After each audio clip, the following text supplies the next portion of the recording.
Viewfinder was an awesome puzzle game with one of the craziest mechanics I've ever had the pleasure to play with. The only thing that kind of bummed me out about the game was how short it ended up being. It took me almost 4 hours to get through all of the puzzles. You can check it out if you'd like from the link in the description, but first, let me tell you about the game and what you can expect when playing it. Told you it would spark ingenuity.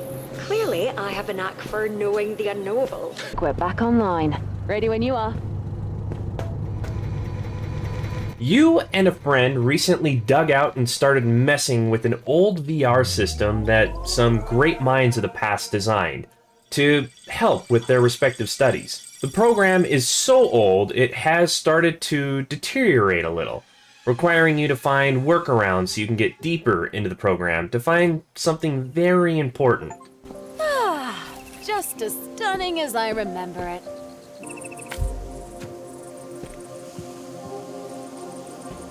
Viewfinder does have an E rating, and I would say the kids might even enjoy trying to figure out some of the puzzles with you. There were a lot of differing environments, and some of them can be quite fun to jump around in and explore. And there is a fun little cat named Kate, who kind of hangs out and talks to you sometimes. And, of course, you can pet the kitty for some nice purrs.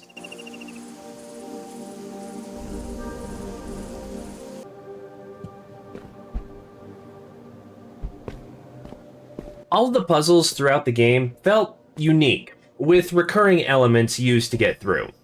The basic idea was finding or making a photo of something and placing it in the world, destroying everything behind the photo, replacing it with everything in the photo. It was so cool changing the world around me.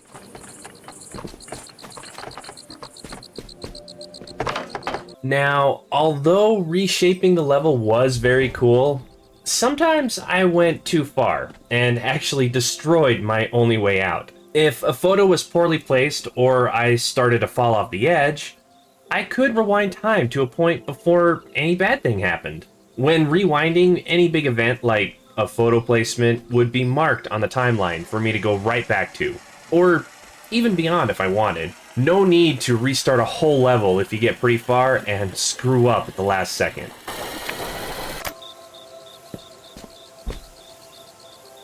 There is a story pushing the game forward. It's mostly found by reading sticky notes left by the designers of the world or listening to old recordings. The story could be skipped if you wanted to by ignoring everything and just solving puzzles. But then you wouldn't know why you're doing what you're doing or what kind of minds created the space you're poking around in. Doesn't much longer. The time that runs out, we won't get back. The game takes you through multiple hubs, each hub having a few different puzzles to get through. Within the puzzles will be special collectibles. Every hub has its own type to find. Rubber duckies in one, mahjong tiles in another. They usually involve going away from the obvious trail to find them. I only found a few during my playthrough, but I didn't really try to search them all out.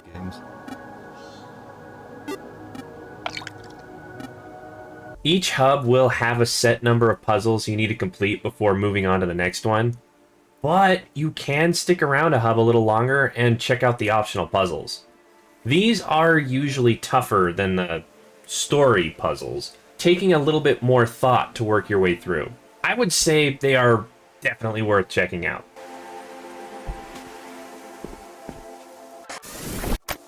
Viewfinder was enjoyable. The puzzles were unique and not really hard to figure out. There was only one puzzle that had me stumped for a while, but we eventually got through it. Now, I'm sure you're excited to see how it rated. So, let's get that done. Viewfinder was visually awesome. Everything looked good, and the different settings to play in were fun to go through. It's getting a 5. There was a story behind everything in the game, but it certainly wasn't the main focus. It just kind of felt there. I'm giving it a 3. The gameplay was great. With the design, there are multiple right answers to some levels. Pulling from one spot by taking a photo and placing it wherever I wanted was a blast. It feels like another 5. For me, there is no replayability. After going through once, I already knew how to solve all the puzzles and don't really want to go back looking for collectibles. It's a 1. The game was very fun. I just felt like it was a little short considering the asking price. But I still enjoyed it and would still recommend giving it a try if you like puzzles.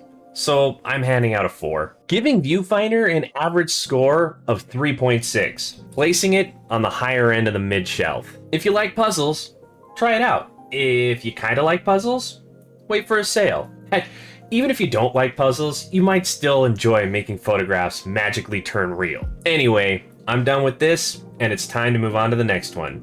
I will see you there. Bye!